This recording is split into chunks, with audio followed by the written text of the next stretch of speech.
Subhanahu wa Ta'ala. Allah terima amal ibadah kita. Semoga kita diberikan akhlak yang baik. Amin ya Allah. Akhlak yang dicintai Allah, dicintai Rasulullah.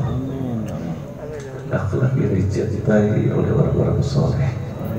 Semoga Allah mengabulkan doa kita.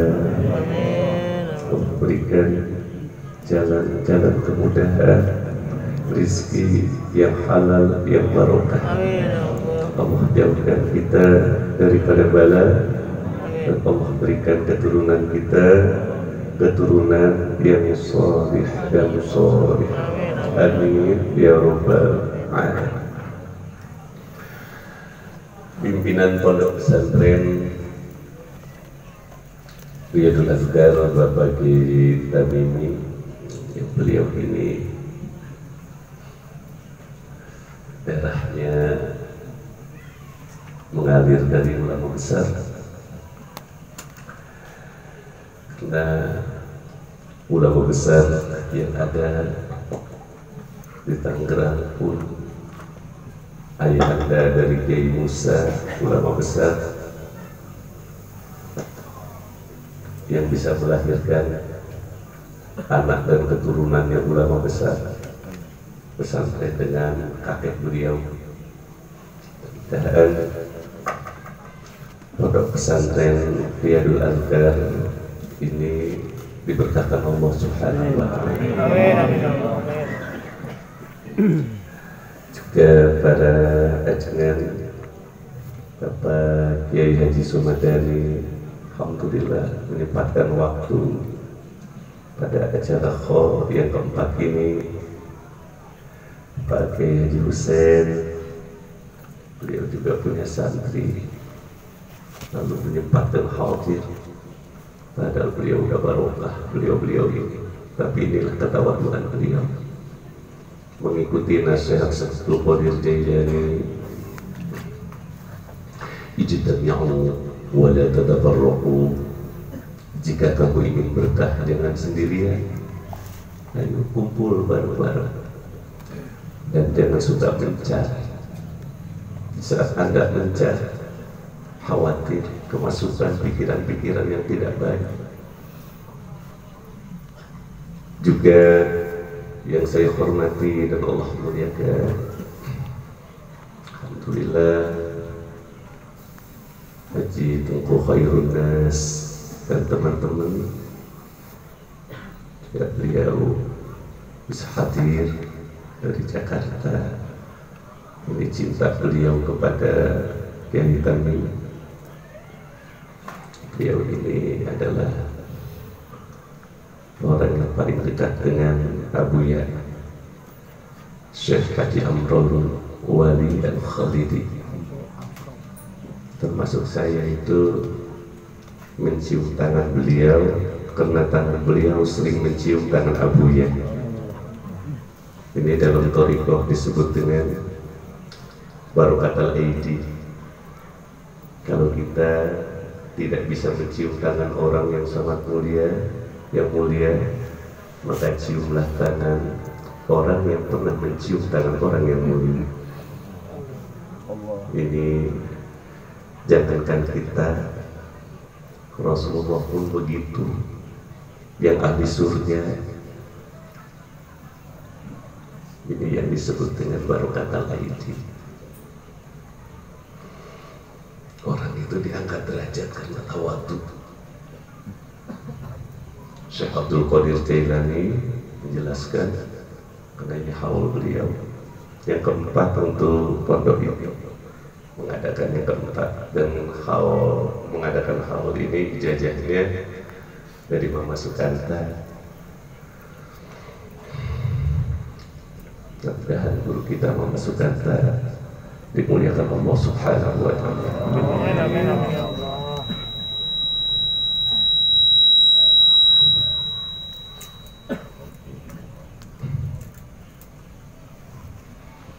Syekh Abdul Qadir Jailani berkata,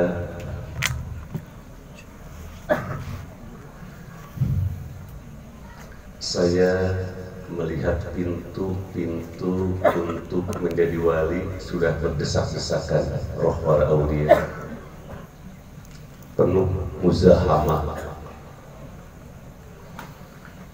Orang ingin menjadi wali dengan melalui puasa, ternyata pintu itu sudah penuh. Lalu aku cari pintu yang lain, yaitu pintu sedekah.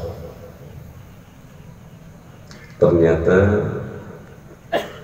di pintu sedekah pun sudah banyak orang-orang yang diangkat menjadi wali oleh Allah melalui pintu itu dan berdesak-desakan.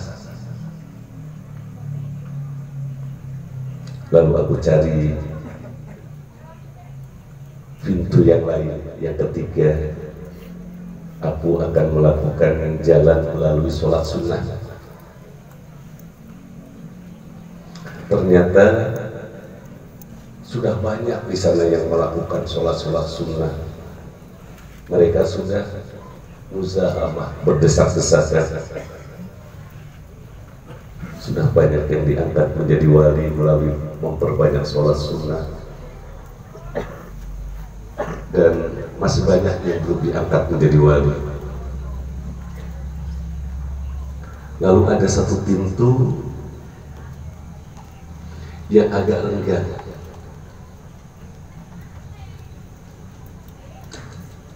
sehingga beliau berkata, wa ana awadul wisol. Disinilah awal saya akan sampai ke Allah. Saya akan duduk di sini.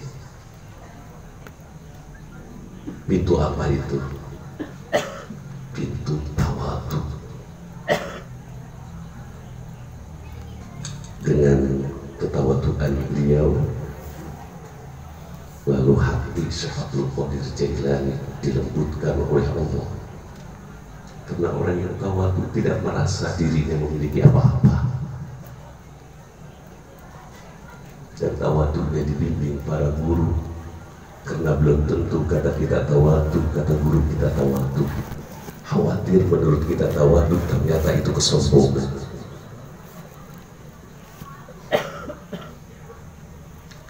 Syekh Abdul Qadir Jailani berkata, wa ana awadul wisol. Saya akan duduk di sini. Sudah datang waktu untuk sampai ke Allah. Yang dimaksud sampai ke Allah bukan sampai kayak kita datang ke rumah seseorang, karena kita makhluk, Allah khaliq. Yang dimaksud adalah ilmu ruhaniyah.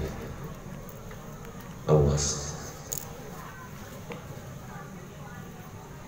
sampai ke Allah bukan kayak saya dari Cibinong ke sini sampai ke begitu. Allah nggak membutuhkan tempat. Bagaimana mungkin manusia bisa usul ke Allah dalam arti hissiyah? Maka usul yang dimaksud adalah ruhaniyah, karena ruh kita dari sana. Alastu bi rabbikum qalu bala syahidna. Lalu turun ruh kita ke dunia dari beberapa terang yang disebut dalam ilmu thariqah maratibil insan. Maratibil insan itu digambarkan dalam latifah yang 5 itu. Turun dari beberapa alam, Jabarut, Malakut, terus turun ke bawah alam asbah, masuk ke perut ibu kita. Lalu dengan syariat ibadah roh kita diajak untuk naik lagi. Sholat itu mi'rajnya orang mukmin, bahwa tempat kita yang sebenarnya watonul asli, negara asal kita itu adalah akhirat.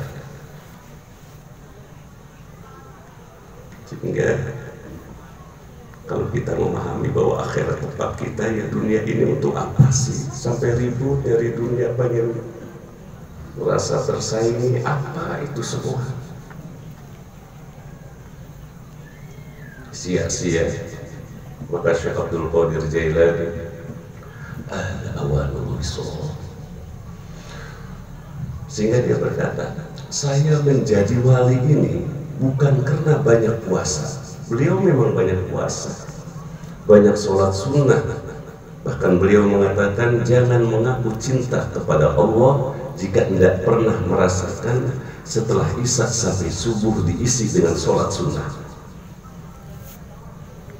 Jangan bilang berapa ratus rakaat, karena orang cinta itu nggak hitung-hitungan.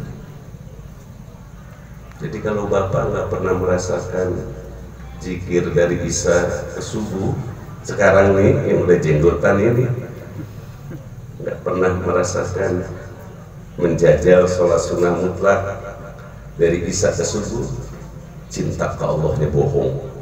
Paling enggak seumur hidup setahun sekali Syekh Abdul Qadir Jailani setiap malam. Tapi mudah-mudahan sekalipun cinta kita seperti itu kepada Allah, lagi sholat aja ingat kepada selain Allah. Kalau orang bercinta itu munafik, ngobrol sama kasih tapi ingat sama wanita lain itu munafik. Mulut Allahu Akbar kabiro walhamdulillahi kathiro, yang kafir itu ternyata bukan Allah, harta. Allah nggak bisa dibohongi, malaikat nggak bisa dibohongi.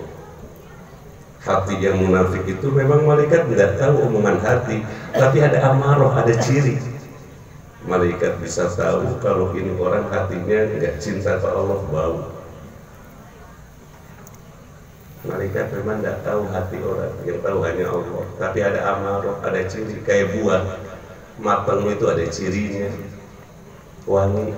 Buah busuk itu ada cirinya juga, sekalipun ada di dalam lemari kita tidak lihat bentuk buah tadi, tapi kalau dia busuk bau.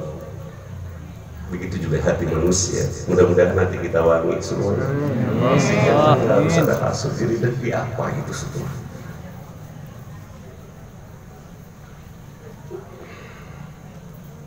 Biasa aja. Orang kita mau pulang ke akhirat kok. Ngikutin siapa sih? Nabi enggak begitu. Nabi bersabda, man adza musliman faqad adani wa man adani faqad adallah. Siapa orang yang menyakiti muslim, saudara kita yang sholat, yang puasa, lalu kita sakiti dia, kata Rasul itu sama dengan menyakiti aku. Dan siapa yang menyakiti aku berarti dia menyakiti Allah. Maka ini disebut dengan badai tamhid bid-dalil, sehingga maknanya man ada musliman, had wasatnya di luar, faqad adallah, mencaci.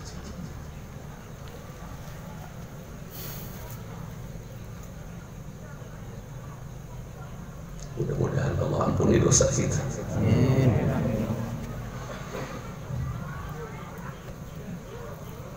Sehingga kata Syekh Abdul Qadir Jailani, dan pendapat ini pun hampir semua mursyid mengatakan kalimat ini, wattasil min ilmika wa amalika hatta tabqu fakiran bima indahu. Jika kamu ingin dekat dengan Allah, dekat dalam arti memahami keagungan Allah, itu tidak mungkin kamu bisa tanpa bimbingan guru. Hadis yang sering kita dengar, wa'bud, sembahlah oleh kamu Allah ka'annaka tarah ihsan. Itu bagaimana caranya supaya kita merasa dipandang Allah. Apalagi kalau kita memandang Allah ka'annaka tarah, nggak bisa tanpa guru. Wa illam takun tarah fa inna Allah yarah. Tauhid. Tanpa guru ya tidak bisa. Maka Syekh Abdul Qadir Jailani radhiyallahu anhu, beliau sekalipun sudah alim, karena memang dari kecil beliau itu habis waktunya untuk menuntut ilmu, sampai bukan lagi 12 fan, 13 fan ilmu tawadhu, 12 fan ilmu sudah beliau kuasai. Lalu beliau belajar dengan Syekh Ahmad Dabbas. Dia datang kepada gurunya, ilmu yang sudah dia banyak kuasai itu menjadi hilang dalam pandangan Syekh Abdul Qadir Jailani. Maka seorang murid, jika masih ada kesombongan di dalam hatinya, sampai kapanpun dia tidak akan pernah mengenal Allah. Dia hanya kenal dirinya.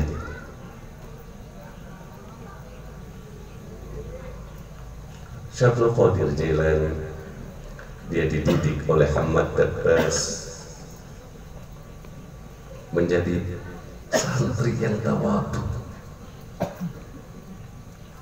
Padahal beliau sudah alim, sudah masyhur. Kita baru dikenal se-RW saja sudah sombong, seakan-akan orang paling pandai di Indonesia. Maka wajar para wali itu sulit untuk ditemui oleh kita, karena para wali nggak mau bertemu dengan orang-orang yang hatinya kotor. Kotor yang dimaksud dia tadi hasud, iri, dengki, nggak nerima qada-qadar Allah, kufur, nggak syukur, ngeluh melulu hidupnya. Padahal kita sudah meyakini la haula wala quwata illa. Lalu kenapa masih ada mengeluh itu? Dari mana itu? Katanya la haula. Apa enggak malu? Ini perjalanan Syekh Abdul Qadir Jailani. Maka beliau itu cepat, naik walinya itu cepat. Kenapa? Karena dengan tawadhu cepat. Bahkan dalam setengah pendidikan saja beliau sudah bisa mendoakan seorang pedagang yang harusnya mati terbunuh dan rugi di dalam dagangnya, di saat beliau masih berguru kepada Syekh Ahmad Dabbas, masih jadi murid thariqah. Ada seorang saudagar kaya yang bernama Abul Mudhaffar. Dia ingin berdagang ke Syam pada tahun 521 Hijriah. Lalu datang kepada gurunya Syekh Abdul Qadir Jailani, Ahmad Dabbas. Dia mau dagang ke Syam dengan membawa dagangan yang nilainya itu 700 dinar. Sekali mana di Nyawai 700 dinar kalau dirupiahkan sekitar 950 miliar kalau dikuruskan sekarang. Dengan patokan 1 dinar itu mengikuti ittifaq 3 ulama fikih mujtahid selain Imam Asy-Syafi'i 2,217 gram. Kemudian kata Syekh Ahmad Dabbas, gurunya Imam Syekh Abdul Qadir Jailani, kepada Abul Mudhaffar, tahun ini kamu jangan berangkat dagang ya. Tahun berapa? 521 Hijriah. Kalau kamu dagang tahun ini, maka hartamu akan dirampok dan kamu akan dibunuh. Faktam, kemudian Abul Mudzaffar ini bingung karena duitnya sudah diimpes untuk barang-barang tadi yang akan dia jual. Bagaimana ini? Harus tahun depan. Sementara uang saya sudah gunakan untuk membeli barang-barang itu dijual di Syam. Lalu bertemu kepada Syekh Abdul Qadir Jailani, yang pada saat itu Abdul Qadir Jailani masih murid Syekh Hamad Dabbas. Kata Syekh Abdul Qadir Jailani, berangkat saja dagang, bawa itu barang-barangmu dagang ke Syam, insya Allah kamu akan selamat dan akan untung. Aku yang jamin. Itu bahasa aku yang jamin itu. Berarti ucapan Syekh Abdul Qadir Jailani dengan gurunya tahu. Gurunya melarang, Syekh Abdul Qadir Jailani membolehkan. Syekh Abdul Qadir Jailani masih berburu kepada Syekh Hamad Dabbas. Jadi cepat beliau itu kewaliannya karena tawadu. Karena bapak sekalipun khatam Quran seminggu sekali, kalau merasa lebih baik dari orang tidak akan pernah naik derajat. Bapak rajin puasa Senin Kemis, habis puasa ngatain orang. Apa ente ndak puasa? Harusnya kayak anak, sunnah Rasul. Benar, tapi hatinya sombong. Benar. Benar itu sunnah Rasul, tidak salah. Tapi Rasul tidak mengajarkan sombong karena anak puasa.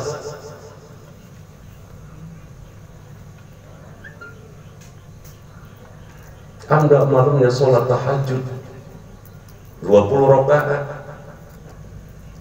lalu setelah tahajud merasa lebih baik dari tetangga-tetangga Anda di malam itu. Tetangga nggak tahu, tapi Allah tahu. Maka tahajudnya tidak akan pernah mengangkat derajat dirinya.